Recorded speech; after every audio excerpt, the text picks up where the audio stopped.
ओम शांति। आज 19 अगस्त 2024।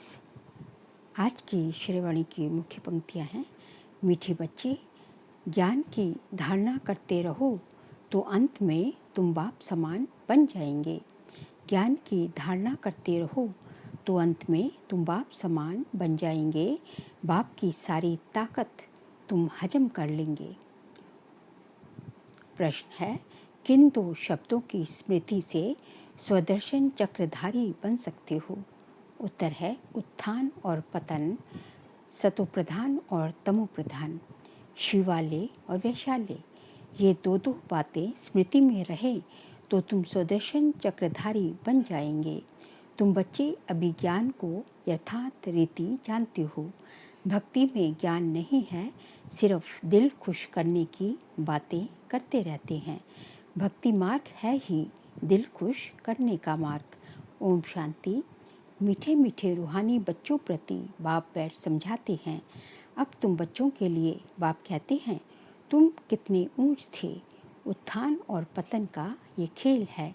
तुम्हारी बुद्धि में अब है कि हम कितने उत्तम और पवित्र थे, अब कितने नीच बने हैं। देवी देवताओं के आगे तुम ही जाकर कहते हो, आप ऊंच हो, हम नीच हैं। पहले पहले ये पता नहीं था कि हम ही ऊंचते ऊंच और नीच बनते हैं। अभी बाप तुमको बताते हैं, मीठे मीठे बच्चे, तुम कितने ऊंच पवित्र थे, फिर कितने अपवित्र बने हो। पवित्र को ऊंच कहा जाता है, उसको कहा जाता है वाइसलेस वर्ल्ड। वहाँ तुम्हारा राज्य था जो फिर अब स्थापन कर रहे हैं। बाप सिर्फ इशारा देते हैं कि तुम बहुत उत्तम शिवालय सतयुग के निवासी थे। फिर जन्म लेते लेते आधा में तुम विकार में गिरे तो पतित विशेष बने, आधा कल्प विशेष रहे। अब फिर तुमको वाइसलेस सतोप्रधान बनना है। 2 अक्षर याद करना है। अभी ये है तमोप्रधान दुनिया। सतोप्रधान दुनिया की निशानी ये लक्ष्मी नारायण है। 5000 वर्ष की बात है। सतोप्रधान भारत में राज्य था। भारत बहुत उत्तम था, अभी कनिष्ठ है। वाइसलेस से विशेष बनने में तुमको 84 जन्म लगे। भल वहाँ भी थोड़ी थोड़ी कला कमती होती जाती है, परंतु कहेंगे तो संपूर्ण निर्विकारी ना। एकदम संपूर्ण निर्विकारी श्री कृष्ण को कहेंगे। वह गोरा था, अब सांवरा बना है। तुम यहाँ बैठे हो तो बुद्धि में रहना चाहिए कि हम शिवालय में विश्व के मालिक थे। दूसरा कोई धर्म ही नहीं था, सिर्फ हमारा ही राज्य था। फिर 2 कला कम हुई। जरा जरा कला कम होते होते त्रेता में 2 कला कम हो गई। पीछे विशेष बनते हैं और गिरते गिरते छीछी बन जाते हैं। इसको कहा जाता है विशेष वर्ड। विषय वैतरणी नदी में गोते खाते रहते हैं। वहाँ क्षीर सागर में रहते थे। तुम सारे वर्ड की हिस्ट्री ज्योग्राफी को, अपने 84 जन्मों की कहानी को भी समझ गए हो। हम वाइसलेस थे, इनके राज्य में थे। पवित्र राजाई थी, उसको कहेंगे फुल स्वर्ग। फिर त्रेता में सेमी स्वर्ग। ये बुद्धि में तो है ना। बाप ही आकर सृष्टि के आदि मध्य अंत का राज समझाते हैं। मध्य में ही रावण आया है। फिर अंत में इस विशेष दुनिया का विनाश होगा। फिर आदि में जाने के लिए पवित्र बनना है। अपने को आत्मा समझ मामेकम याद करो। अपने को देह नहीं समझो। तुमने भक्ति मार्ग में वायदा किया था, बाबा आप आएंगे तो हम आपका ही बनेंगे। आत्मा बाप से बातें करती है। श्री कृष्ण कोई सर्व आत्माओं का बाप थोड़े ही था। आत्माओं का बाप तो निराकार शिव बाबा एक ही है। उस हद के बाप से हद का वर्षा, बेहद के बाप से बेहद का वर्षा भारत को मिलता है। इसलिए सतयुग को कहा जाता है शिवालय। शिव बाबा ने आकर देवी देवता धर्म की स्थापना की। ये तो सदैव याद रखना चाहिए। खुशी की बात है ना। अभी हम फिर शिवालय में जाते हैं। कोई मरता है तो कहेंगे स्वर्ग गया, परंतु ऐसे कभी कोई जाता नहीं। ये सब भक्ति मार्ग के कपड़े हैं, दिल खुश करने की बातें हैं। सच सच हेवन में तो अभी तुम जाने वाले हो। वहाँ कोई रोग आदि होता नहीं, तुम सदैव हर्षित रहते हो। तो बाप कितना सहज करके छोटे छोटे बच्चों को जैसे बैठ समझाते हैं। भल बाहर में कहाँ भी रहते तुम पद पा सकती हो। इसमें पवित्रता तो पहले मुख्य है। खान पान शुद्ध हो।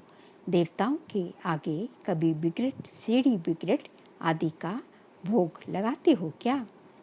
ग्रंथ के आगे कभी अंडे व बीड़ी आदि का भोग रखा है? ग्रंथ को समझते हैं ये जैसे गुरु गोविंद का शरीर है।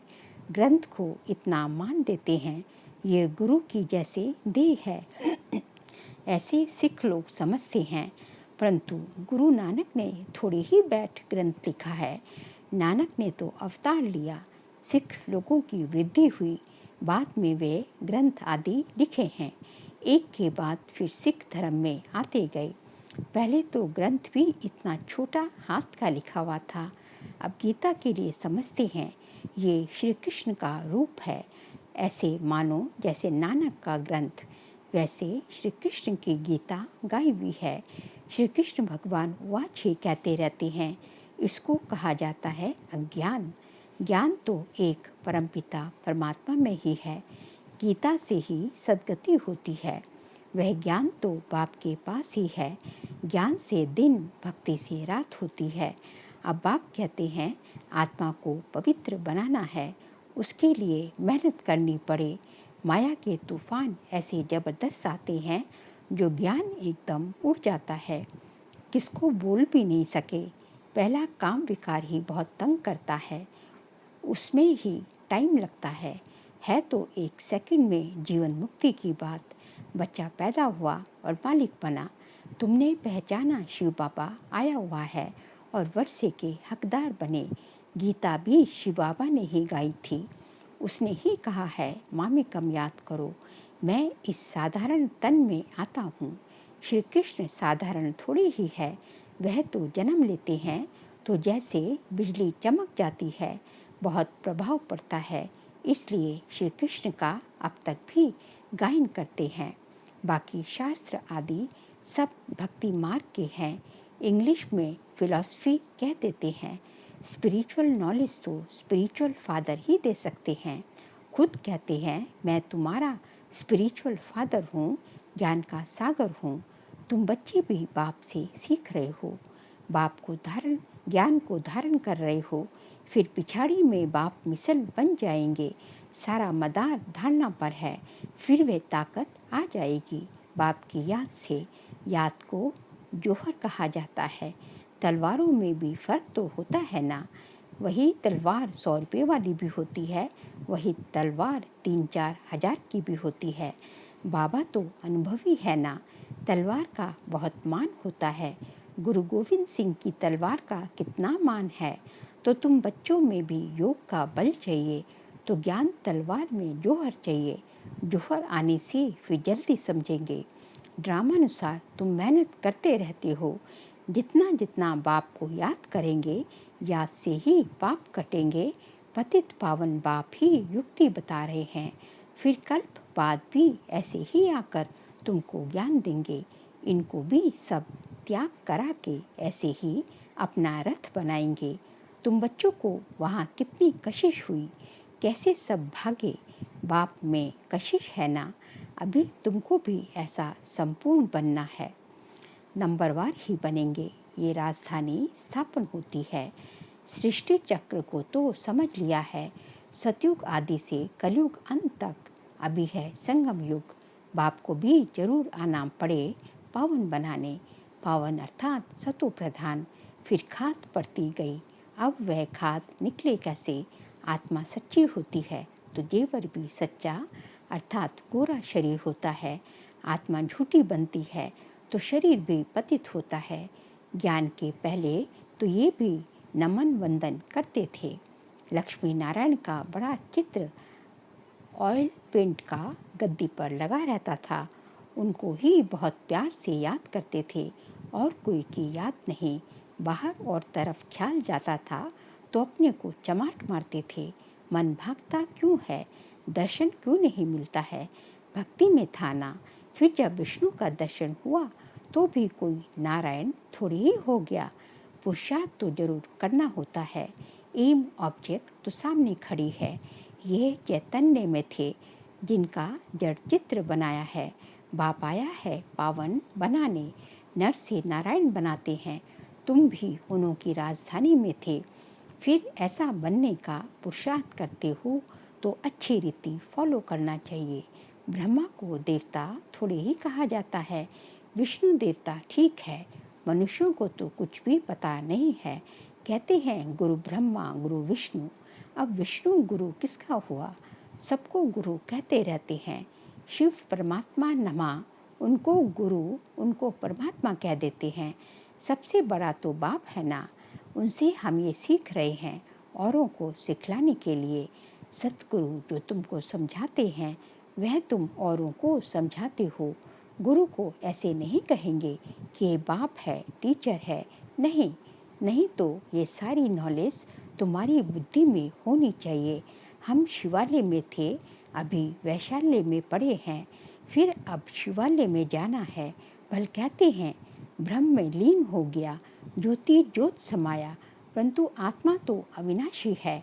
हर एक में अपना अपना पार्ट भरा हुआ है। सब एक्टर्स हैं, उनको अपना पार्ट बजाना ही है। वह कभी मिट नहीं सकता। जो भी सारी दुनिया की आत्माएं हैं उनको पार्ट बजाना है। जैसे कि नए सिरे से शूटिंग होती जाती है, परंतु ये अनादि शूटिंग हुई पड़ी है। ये वर्ल्ड की हिस्ट्री ज्योग्राफी रिपीट होती रहती है। ये वंडरफुल सितारा है जो भ्रिकुटी के बीच चमकता है, कभी पिसता घिसता ही नहीं। ये ज्ञान तुम्हारे में आगे नहीं था। वंडर ऑफ वर्ल्ड, हेवन अथवा स्वर्ग नाम सुनकर दिल खुश होता है।